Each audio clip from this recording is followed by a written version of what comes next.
mostramos um caso muito chocante de uma mulher que foi morta pelo ex-marido em Pinhais, na nossa região metropolitana. Você vai se lembrar dela, a Valdinéia Soares Pereira. Ela foi morta dentro da própria casa. Mas quem matou, Riva? Marido? Michael Gonçalves Barreto, o ex-marido dela, é advogado e confessou o crime. A família não se conforma, Emanuel Perim. E não poderia ser diferente, né? Peraí, a Valdinéia só queria se livrar desse estorvo, desse retrocesso na vida dela, que era esse relacionamento. Quando acontece essa tragédia, hein, Emanuel? Familiares revoltados. Boa tarde. Revoltados, Riva. Muito boa tarde para você, quem está junto com o Balanço Geral. E quando falamos de um advogado, gente, faz toda a diferença o conhecimento da lei que o criminoso tem. Veja, 32 anos, o Michael, né, sabia das leis. De acordo com os familiares, dia antes ele foi para Joinville, onde estava a vítima, onde estava a ex-mulher, foi bater na casa dela. Ali ele estava com um chapelão, não queria ser reconhecido, mas como ele viu que naquele local, naquela casa, ele não poderia fazer nada, ele voltou. Esperou um dia para a Valdinéia voltar para a capital paranaense, aqui para o Paraná, na verdade, e aí fez o que fez.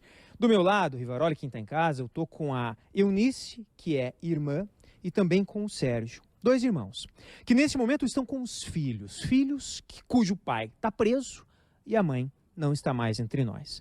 Eunice, eu começo perguntando para você, como que é essa sensação agora? Vocês tiveram ontem essa despedida final, o sepultamento, como que está principalmente essas 2 crianças? São 2 menininhos, né? Um de 9 e um de 6 anos. 2 meninos. Hoje, eles agora está tudo bem, mas eles sempre lembram da mãe. Mãe, hoje o pequenininho, ontem de noite ele perguntou, tia, minha mãe não volta mais. Eu falei, não volta mais, filho.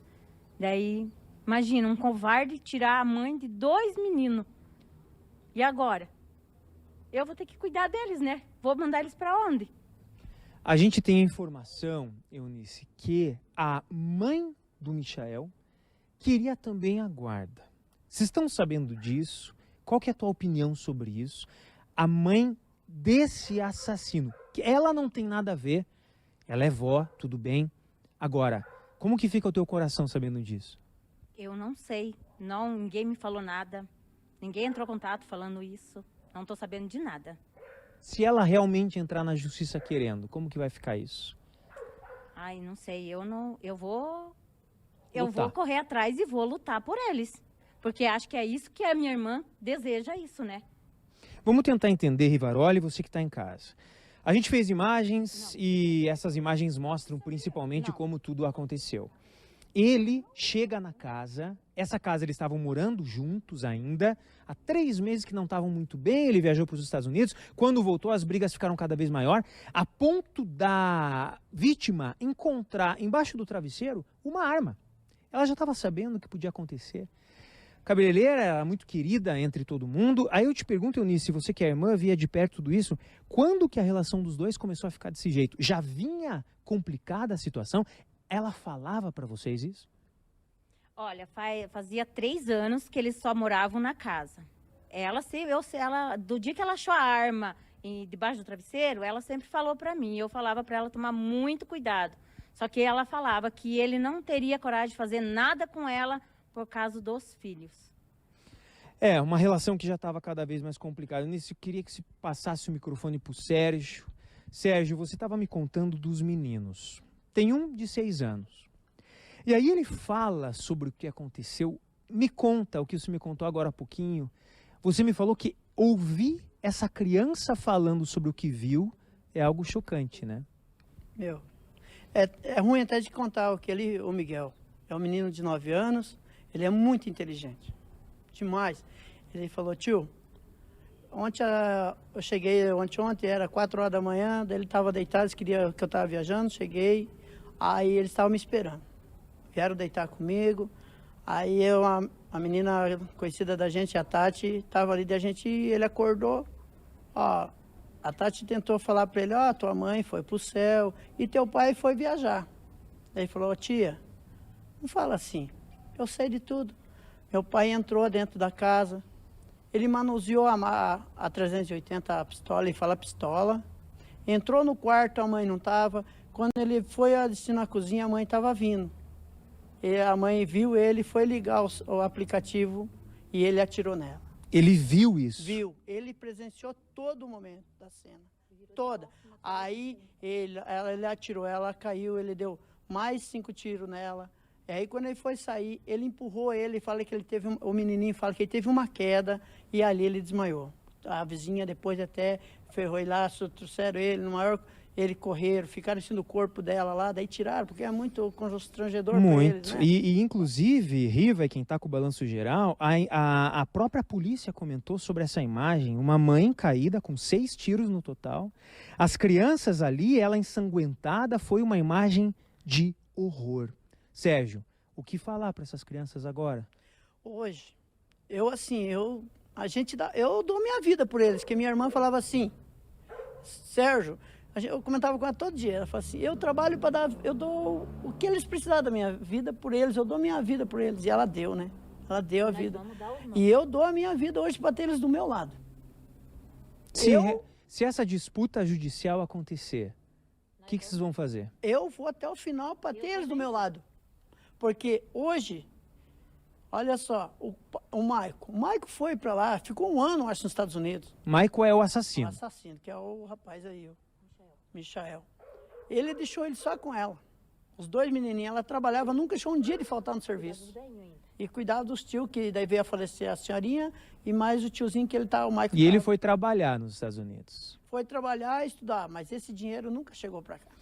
Bom, então, o Rivaroli, a dinâmica de uma relação de 10 anos, que vai caminhando para uma relação cada vez mais doentia. Crianças, e as crianças de hoje em dia, quem tem filho, o Riva tem filho, você sabe muito bem disso, o Riva. Eles estão muito inteligentes, eles sabem o que acontece. Para eles é muito claro tudo o que aconteceu. O Sérgio contando é uma coisa que arrepia, esse piá falando, olha, aconteceu isso, aquilo, tio. Não me falem que minha mãe, ela viajou, meu pai. Não, a gente sabe o que aconteceu. Agora, a gente precisa da justiça. Esse Michael, ele fez tudo de uma forma a caracterizar flagrante, então ele foi lá e confessou. Quando confessa, apesar de estar preso, a pena ela vai reduzir um pouquinho. Ele segue preso, mas resta saber a guarda dessas crianças, como tudo vai acontecer, Rivaroli. Seria a coisa mais contraditória do mundo, de verdade. Tem outra coisa aí que... A mãe de quem matou ficar com a guarda dos netos. Concorda comigo? O filho dela mata a ex-esposa, deixa esses filhos sem mãe e a família dele é que vai ficar com as crianças? Seria muito estranho.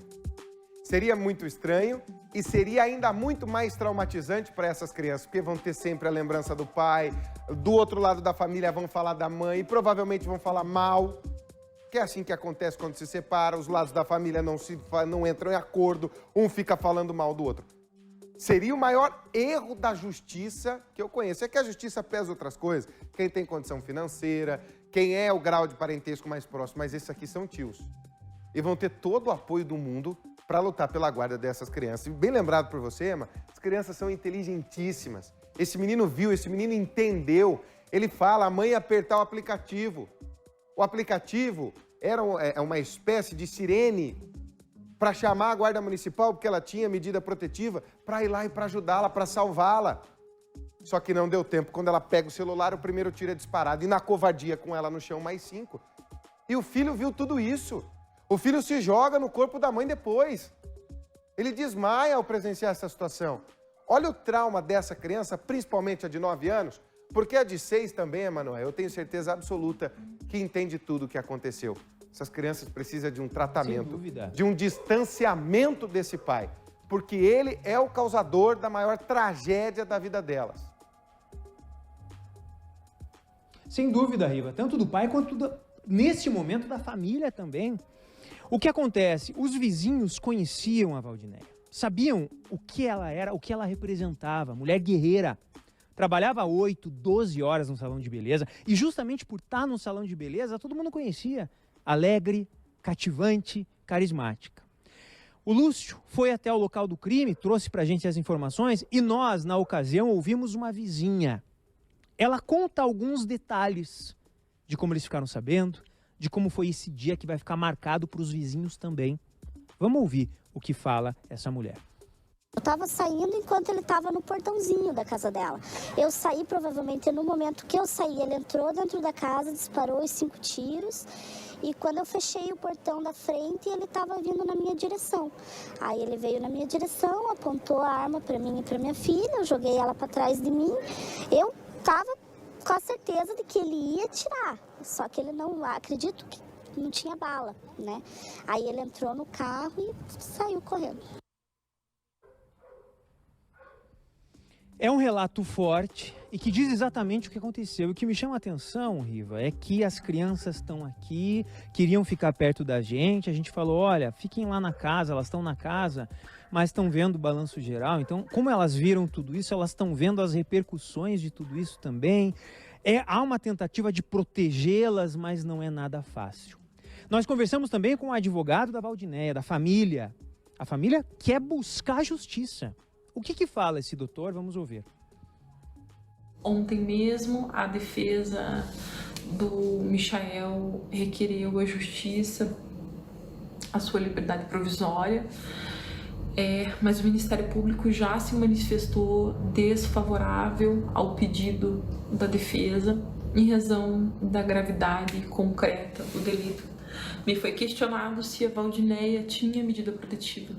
Não, como é comum nos crimes de violência doméstica, que acabam com um crime de feminicídio, Valdinéia, em razão do medo, das ameaças sofridas, ela não tinha levado a conhecimento das autoridades toda essa problemática do relacionamento dela. Coisa que, inclusive, é muito comum às vítimas. Deixa eu perguntar para o Sérgio aqui, irmão, junto com a Eunice. Nesse momento, gente, estamos ao vivo do Cajuru, né?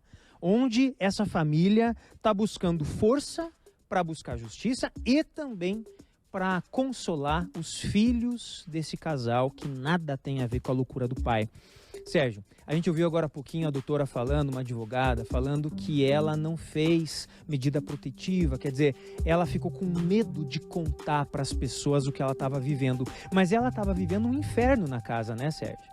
Na realidade, pelo jeito, eu sempre perguntava para ela, Valdinéia, como é que tá a relação de vocês? E ela vinha dizer, não, Sérgio, tá tranquila. Menina, conta pra gente se tá acontecendo alguma coisa. Só que diz sempre que nem a minha esposa fala. Quem tá sofrendo a pressão, ela tem medo de comentar e aconteceu o pior. E isso ela protegia os meninos dela para não acontecer isso e veio acontecer sem a gente saber. Eunice, como que é a história da arma que ela encontrou num travesseiro? Tem essa história também que ela tinha encontrado uma arma? Ela encontrou a arma debaixo do travesseiro. Isso quando? Faz tempo já? Não faz muito tempo, não. Antes dela sair de casa, antes dela ir alugar uma casa. Quer dizer, poucos dias antes do ocorrido. Isso mesmo. Ela tinha medo de contar. Outra, medo de contar. Por quê? Ele falou que se ela contasse pra nós, que nem nós, caso eu e a minha família aqui, se ela contasse pra nós, ele matava ela e nós aqui da família dela. Você desconfiava que o Michael era um assassino, Eunice? Assassino não, mas... Era perigoso. Era perigoso. Você já tinha isso com você? Já tinha isso, ele era. Sérgio, como que é agora sem a tua irmã? Qual a última lembrança que você tem dela e o que você vai guardar nesse teu coração? Não tenho o que falar. Pra mim, meu bom dia que eu recebia todo dia dela, nunca mais. A gente se falava todo dia de manhã. Ela falava, meu irmão, se cuida nessa estrada, é tão perigoso. E o perigo veio dentro da casa dela. Ela estava dormindo com o assassino dela, né? Essa do assassino aí, eu vou te dizer. Eu tenho um áudio que ela mandou pra mim. Sérgio, eu encontrei uma arma embaixo do travesseiro dele, embaixo na cama nossa. Daí, isso aí eu tenho em áudio gravado dela. Ela mandou pra mim. Então é complicado você estar dormindo com uma pessoa que nem ela tava e o cara tem uma arma e ele pergunta pra que essa arma? Ele não dá satisfação porque ele tinha arma.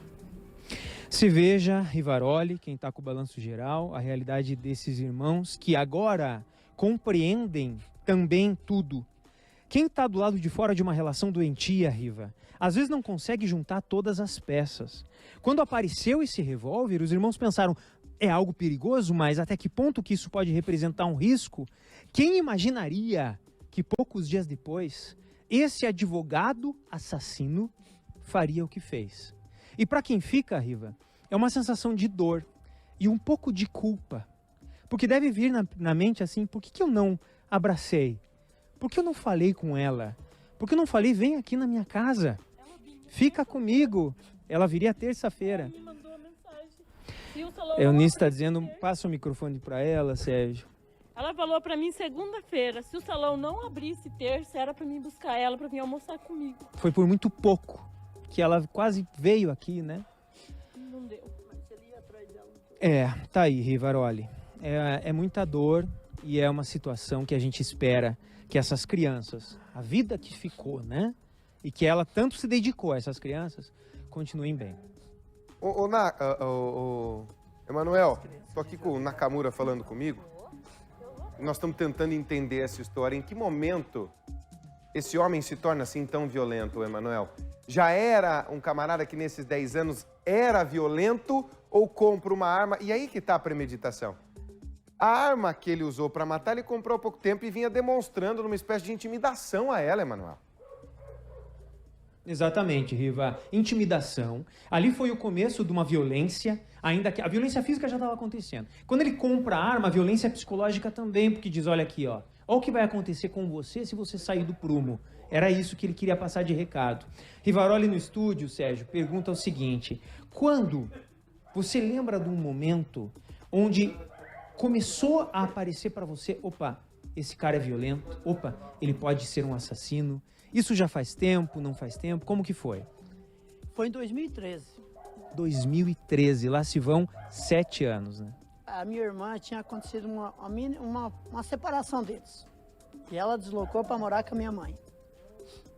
Aí, ela ganhou o Marco Antônio lá em Joinville. Filho do relacionamento, ganhou lá. O menino de quantos anos? Esse de o de 6. Foi quando daí ele foi lá para conhecer o menino, registrar o menino. Registrou, beleza. Começou a ir visitar o menino lá. E ele começou a falar para ela voltar. E ela dizia que não ia voltar. Um dia ele chegou lá e estrangulou ela. Estrangulou? Se não fosse a outra minha irmã Célia, que ela não tá no momento aqui, ela te falaria. Mas ela estava na frente de outras pessoas? Ele fez isso na frente de outras pessoas? Não, só tava a Valdiné na casa da minha mãe tinha saído. Ah, entendi. E ele tava ali. Aí quando a minha irmã chegou, ele tava estrangulando ela. Ali foi o começo? É o começo. Ela falou para vocês isso? Minha irmã é uma das testemunhas que viu ele tentar matar ela. Só não matou ela porque ela chegou. E depois disso, ela continuou com ele? Aí ele veio embora. Veio embora e ele ficou tal, e a gente conversou. Eu fiquei 1 ano sem falar com essa minha irmã por causa desse problema. Eu falava, Odinés, esse cara é perigoso, fica aí. Larga ele. Larga ele, vem morar com... Você já tá aqui com a mãe, não vai embora pra Curitiba. Fica aí, ó. Ela, só pra explicar, tua mãe mora em Joinville. Eu moro lá também, né? Eu e minha mãe. Aí, e a Célia também, ó. Elas moravam 2 irmãs aqui e nós 2 irmãos, eu e a Célia morava lá. E aí foi quando... Vou voltar, Sérgio, vou voltar, que o Maico prometeu mudar e veio. E de lá pra cá, vinha vindo, tem altos e baixos, mas... Ficavam bem, Isso. começavam a brigar. Você veja, né, Riva, quem tá com o Balanço Geral nessa tarde, é tudo muito parecido, as histórias são muito parecidas, apesar dos nomes diferentes. A crença da vítima de que o homem que ela ama vai mudar. E como que a gente pode julgar ela agora que não tá mais entre nós, né? Porque ela tinha o amor por ele. Tinha a questão do sentimento, da crença, da esperança que ele ia mudar. Que aquela vez, em 2013, foi uma vez isolada. Então, depois disso, ele vai ficar melhor. Como ficava? Ficava 1 mês melhor, 2 meses melhor, mas aí vinha de novo. E ela sempre nessa esperança, até o momento em que ocorreu o que ocorreu, Riva. Eles usam, e aqui a gente tem que deixar isso bem claro para você, que o Balanço Geral, isso é uma missão nossa, é trabalhar com a verdade. Às vezes, as verdades que nós falamos aqui são duras. Mas verdade não tem peso, não tem estado. Verdade é verdade, ponto final. Eles usam da profissão deles. Eu sou advogado, você depende de mim. Você é só uma cabeleireira, eu sou um advogado. Eles usam isso dentro de casa para dominar as mulheres. Eles usam os filhos para dominar as mulheres. Porque o foco desses homens violentos não é a família. Eles estão se lixando para a família, para os filhos, para quem quer que seja. A doença desses camaradas é esse relacionamento completamente fora da normalidade, é a vítima. O foco deles é a mulher. E fazem de tudo para dominar, para manter, para fazer e acontecer. E quando vem que perdem, eles matam. É assim que funciona. As histórias, elas mudam de personagens, mas elas são sempre muito parecidas. Mas muito parecidas mesmo. Emanuel Perim, ele matou a mãe dos filhos, a família dele quer ficar com as crianças, o que eu duvido que algum juiz no mundo vá permitir isso. Só que lembre-se que no Dia dos Pais, ele vai receber a visita dos filhos ou vai ter a saidinha temporária para poder ir ver as crianças. Exatamente. No dia de Natal, nas festas familiares, vai rolar isso também. Ele vai sair para ver os filhos. E como É justo? tirar da memória dessas crianças, né, Rivaroli? É. Quer dizer, vamos olhar o pai. Qual é o filme que vai vir? De um pai animal que pega uma arma e dá 6 tiros na própria mãe. A gente vai seguir nesse caso, seguir acompanhando. Agora tem desdobramentos jurídicos, do outro lado da família, desse lado. E a mente dessas crianças, hein? Como que fica? Tem que preservar, Riva. Só espero que o Conselho Tutelar leve isso em consideração, a vara da família também, que essas crianças estão completamente traumatizadas. O menino chegou a dizer, o pai pegou a pistola, veja, que ele já convivia com a violência e sabia que aquilo era uma arma. É justo com uma criança de 9 anos isso? Não, né? Não. Mas a violência a gente interioriza e vai se acostumando com ela. E é aí o grande problema. Se a gente não conseguir uma solução agora, lá na frente também pode se tornar uma criança violenta, não por culpa dela, pelo que viveu. Pelo que viveu. Esse é o Emanuel Perim e pode garantir essa família, Emanuel. Palavra de balanço geral. Nós vamos continuar nessa história e a cada novo detalhe nós vamos aparecer aqui para que a justiça seja feita e que essas crianças fiquem com quem elas têm que ficar. No caso, os tios hoje têm que ser os responsáveis por essa criança. Por essas crianças, né? Esse é o Emanuel Perim, menininho de 6 e de 9 anos de idade.